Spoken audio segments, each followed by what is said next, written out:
Bonjour les amis, j'espère que vous allez bien. Bienvenue sur ma chaîne, moi c'est Mako. Si c'est pour la première fois que tu me découvres, je te souhaite la bienvenue. Ici, on parle du football en général. Si tu es fan du Barça, du Real Madrid ou d'autres clubs de football, tu es au bon endroit. Sans plus tarder, entrons dans le vif du sujet qui est de savoir si Kylian Mbappé pourra le faire. Sûrement, tu te poses la question de savoir de quoi je parle. Réponse après ceci. C'est parti.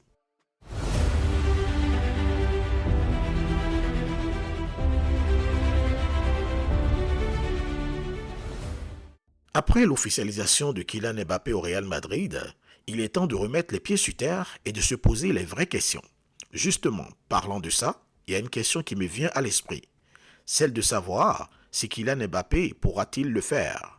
Est-ce que Kylian pourra-t-il faire honneur au numéro 9 du Real Madrid pour sa première saison? Ce numéro 9 étant un numéro mythique porté par des anciennes gloires du Real Madrid, comme le Brésilien Ronaldo Nazario, faisant partie des meilleurs joueurs de tout le temps pour moi, le Portugais Cristiano Ronaldo, qui reste lui aussi une des légendes de ce club. Oui, pour ses débuts au Real, CR7 avait aussi porté ce numéro 9. Et pour finir, le Français Karim Benzema, l'homme du peuple. D'abord, le numéro 9 porté par un joueur signifie quoi, les amis? Si vous avez la réponse, mettez-la moi dans les commentaires, s'il vous plaît. Ça serait très intéressant de vous lire aussi. Selon moi, c'est un joueur qui sait marquer des buts, jouant proche du but adverse, ayant de l'explosivité pour prendre de vitesse les défenseurs, et aussi se placer au bon endroit au bon moment pour concrétiser d'éventuelles actions de but. En gros, c'est le renard de surface. Pour ma part, voilà ma réponse. Elle est subjective, bien sûr. Maintenant, les amis, revenons à nos moutons. Kylian Mbappé avait joué 7 ans au Paris Saint-Germain comme avant-centre. Il était souvent positionné à la pointe de l'attaque, tantôt ailier gauche ou ailier droit, et parfois en neuf. On va pas se mentir, il méprisait certains positionnements du rectangle vert que lui infligeait son coach. D'où sa fameuse phrase « pivot gang ». Eh bien, au Real Madrid, il n'y aura pas non plus le choix. Et il le sait. Il jouera là où le coach le désire. Et ça sera à lui de faire ses preuves, peu importe la compo dans laquelle il est mis. J'aimerais pas être à la place d'Ancelotti en ce moment. Parce que faire jouer Kylian dans cet effectif, bourré de talents incroyables, il faut se lever tôt. Posséder beaucoup de stratèges et d'expérience. Et ce n'est pas ce qui manque à Ancelotti, j'en suis sûr. Oui, c'est un vrai challenge pour Ancelotti. Un vrai casse-tête pour lui. Si vous voulez mon avis, les amis, je mettrai Mbappé à la pointe de l'attaque tout simplement, Vini à gauche, Rodrigo à droite, et des fois ils peuvent alterner entre eux, c'est tout. Mbappé doit se gérer, puisque c'était son rêve de jouer pour le meilleur club au monde. Son rêve est devenu réalité.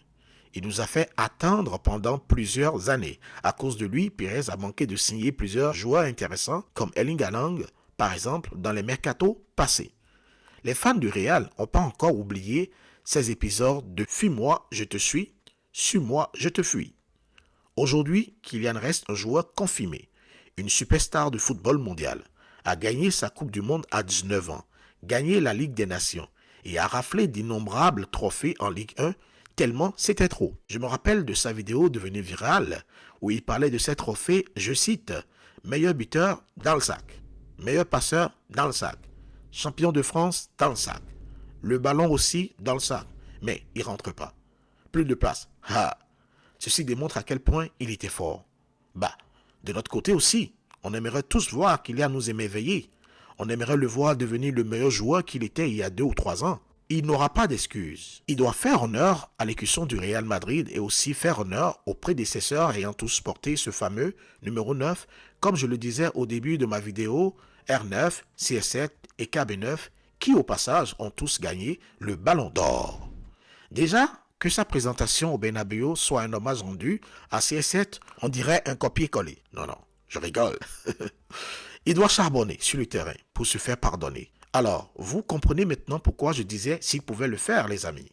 Vu sa méforme actuelle, j'ai beaucoup de doutes qu'il sera prêt à 100% pour le début de la Liga. Je sais, côté Paris Saint-Germain, tout n'était pas rose, mais il doit faire abstraction du passé et se concentrer sur le présent, se mettre au travail le plus rapidement possible. Car aujourd'hui, Mbappé a perdu en vitesse, en dribble, a perdu en précision devant la cage et en 1 contre 1. Je le méconnais vraiment. Cependant, il y a un homme qui l'attend au tournant. Ping Pitus. Oui, Pitus. Il lui a promis du sale à l'entraînement.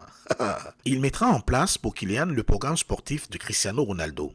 Est-ce qu'il pourra tenir? Les amis, dites-le moi encore dans les commentaires. Pintus le voudrait prêt pour la Supercoupe de l'UEFA qui se tiendra le 14 août en Pologne, au stade national Varsovie. Si le Real gagnait, Kylian pourra déjà commencer par savourer c'est quoi être un joueur du Real Madrid. Il aura un nouveau trophée dans le sac.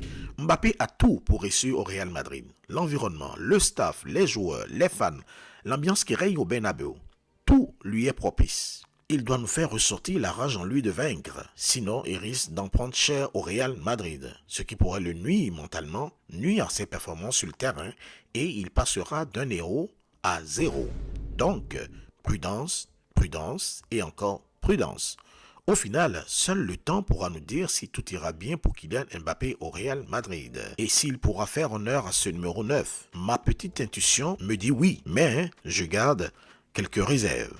Les amis, cette vidéo touche à sa fin. J'espère que le contenu t'a plu. Si oui, lâche-moi ton pouce bleu, abonne-toi, cela m'aidera au référencement. Je reste ouvert également aux critiques constructives dans le but de m'améliorer. Sur ce, la famille, je vous aime et on se dit à la prochaine. Ciao!